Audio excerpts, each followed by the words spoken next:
Delhi NCR में रह रहे लोग, साथ ही उत्तर भारत के तमाम मैदानी इलाकों के लोग बीते कई दिनों से हीटवेव से बहुत परेशान थे। हालांकि अब हीटवेव की स्थिति में थोड़ा सुधार जरूर हुआ है, लेकिन अगर आप बात करें कि मॉनसून दिल्ली एनसीआर तक कब पहुंचेगा और क्या अभी जो लाइट रेनफॉल एक्टिविटी हुई है वो बरकरार रहने वाली है, तमाम ये सवाल और इनके जवाब लेने हम पहुंचे हैं डॉक्टर नरेश कुमार के पास। सर, 2-3 दिन से थोड़ी राहत है, हीट वेव्स नहीं चल रही हैं, लेकिन अगर आप पारे की बात करें तो मुझे लगता है 40 के पार ही है।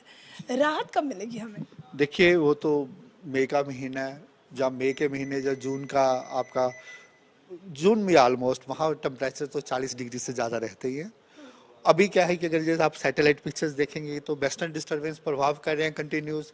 उसके प्रभाव से क्या है कि जो हवाएं तो अरबियन सी से आ रही हैं, उसमें मॉइस्चर होता है और ठंडी हवाएं होती हैं, और दूसरा वेस्टर्न डिस्टर्बेंस का प्रभाव के कारण लाइट रेनफॉल एक्टिविटी चल रही है। एनसीआर दिल्ली में भी हुआ और पंजाब हरियाणा में भी हो रहा है। हिमालय में light to moderate many places में भी हुआ।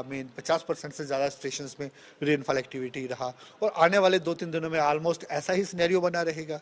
इसलिए जो टेम्परेचर्स इसमें ज़्यादा बढ़ेंगे नहीं, जैसे हैं ऑलमोस्ट वैसे ही रहने वाले हैं, ज़्यादा टेम्परेचर्स नहीं बढ़ेंगे। और हाँ, इसके अलावा जो हमारा वार्निंग है नॉर्थ वेस्ट इंडिया के लिए, उत्तर प्रदेश के लिए है, वहाँ हम एक्सपेक्ट करें कि आने वाले 5 दिनों में हीट वेव रहेगा। और 2 दिन के बाद, अभी तो वहाँ क्लाउड्स हैं, लेकिन 2 दिन के बाद वहाँ पे जिसकी सीवियरिटी बढ़ सकती है, वहाँ पे सीवियर हीट वेव भी हो सकता है कहीं टेम्परेचर 47 भी पहुँच जाए। इसके अलावा अगर आप मध्य प्रदेश की बात करें तो वहाँ आपका नॉर्थ ईस्ट एमपी में भी हमने 5 दिन के लिए हीट वेव दिया है। जो उत्तर प्रदेश के साथ एडजॉइनिंग एरिया, वहाँ भी हीट वेव हो सकता है। तो यही सिनेरियो। इसके अलावा ईस्ट इंडिया में भी ज़्यादा रेनफॉल एक्टिविटी हम एक्सपेक्ट नहीं कर रहे, वहाँ पे भी आइसोलेटेड हीट वेव आने वाले 4-5 दिनों में रहेगा। सर, अगर बात हम स्पेसिफिकली दिल्ली एनसीआर की करें, वेस्टर्न यूपी की करें या हरियाणा पंजाब, यहाँ पर क्या अब हीट वेव्स आने वाला है? और जो आप लोगों ने पहले एक रेड अलर्ट जारी किया था, बाद में ऑरेंज हुआ, फिर येलो, अब क्या हीट वेव की स्थिति रहेगी या बस टेम्परेचर बढ़े रहेंगे? देखिए, हमारा यही है कि जैसे हमने पहले रेड ऑरेंज फिर येलो भी कलर दिया, साथ में हमारा यही था कि अब हीट वेव जहाँ वेट हो जाएगी, इंटेंसिटी काफ़ी कम हो जाएगी, ऑलमोस्ट कम ही हो गई है। थोड़ा हरियाणा पंजाब के 1-2 स्टेशंस में आया, ऑलमोस्ट इंटेंसिटी इज निगलिजिबल।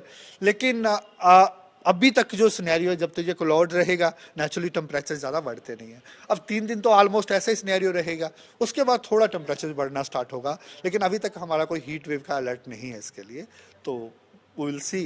तो हो सकता है कि डे 4 डे 5 के बाद हल्का फुल्का जो आइसोलेटेड हीट वेव पॉकेट्स आने का पॉसिबिलिटी हो सकता है, लेकिन फिलहाल आने वाले 4-5 दिन के लिए हमारा कोई वार्निंग नहीं है।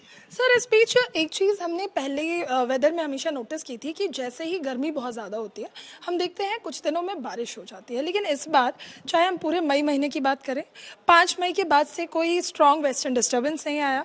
अभी हाल फिलहाल में आया था, हल्की फुल्की छिटपुट बारिश हुई थी 31 मई के आसपास, लेकिन उसके बाद भी हम कोई बहुत ज़्यादा वेदर चेंज देख नहीं रहे। क्या कोई एक्टिव वेस्टर्न डिस्टर्बेंस आने वाला है? देखिए, अभी तक तो कोई ऐसा वेस्टर्न डिस्टर्बेंस नहीं है जो प्रभाव करेगा।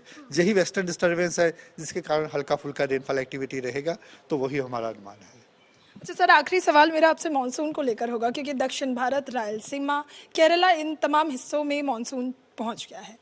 हम उत्तर भारत में रह रहे लोगों को अभी कितना लंबा इंतजार करना पड़ेगा? देखिए, मैं आपको पिक्चर्स के माध्यम से समझाऊं, आपका जो डेट है वो 30 जून है, ठीक है। अभी तक क्या है, जो मानसून का स्टेटस क्या है, मानसून ऐसे प्रोग्रेस कर रहा है, ठीक है। अभी जैसे हमने, ये तो कल तक का मैप है, आज हमने थोड़े महाराष्ट्र के हिस्से कवर किए, ऑलमोस्ट कर्नाटका पूरा कवर हो गया, तेलंगाना के काफ़ी हिस्से कवर हो गए, आंध्र प्रदेश के हिस्से काफ़ी कवर हो गए, और स्लोली आने वाले दिनों में जो कर्नाटका के महाराष्ट्र के बाकी हिस्से थोड़े कवर रहेंगे, और साउथ छत्तीसगढ़, जहाँ उड़ीसा के हिस्से कवर करेगा। लेकिन इस साइड पर प्रोग्रेस होने का अभी काफ़ी स्लो है। वही कारण है कि जहाँ रेनफॉल एक्टिविटी नहीं है, इसलिए जहाँ पे भी हम हीट वेव का ज़्यादा पॉसिबिलिटी बन रहा है। और अभी तक आने वाले दिनों में तो 10-15 दिनों में तो कुछ ऐसा है नहीं अभी, क्योंकि स्लोली ये ऐसे आगे प्रोग्रेस करेगा तो अभी ज़्यादा हमें लग नहीं रहा। सर, हम हमेशा देखते हैं कि जब मानसून दिल्ली एनसीआर पहुंचता है तो लोगों को अपनी एसी के साथ रजाई और कंबल निकालने पड़ते हैं, तो हम ये कह सकते हैं अपने दर्शकों को कि अभी कंबल निकालने में इंतजार करना पड़ेगा? देखिए, बिल्कुल, अभी तो नॉर्मल डेट 30 जून है उसकी, अभी वेट करना पड़ेगा, तो हम देखते हैं आगे कैसे रहेगा। लेकिन अभी तक तो temperature slightly, I can not से कि कंफर्टेबल है, कंपैरेटिवली कंफर्टेबल है। पहले जैसे हमारा रेड अलर्ट था, अब हमारा कोई अलर्ट नहीं है, लेकिन फिर भी टेम्परेचर्स तो हैं, तो कंपैरेटिवली कंफर्टेबल है। बिल्कुल, तो देखिए धन्यवाद सर हमसे बातचीत करने के लिए। तो अगर आप दिल्ली एनसीआर में रहते हैं और मानसून का इंतज़ार कर रहे हैं और उत्तर भारत के तमाम वो लोग, तो अभी इंतज़ार ये थोड़ा लंबा होने वाला है। हालांकि इस बीच हीट वेव्स को लेकर कोई भी अलर्ट जारी नहीं किया गया है।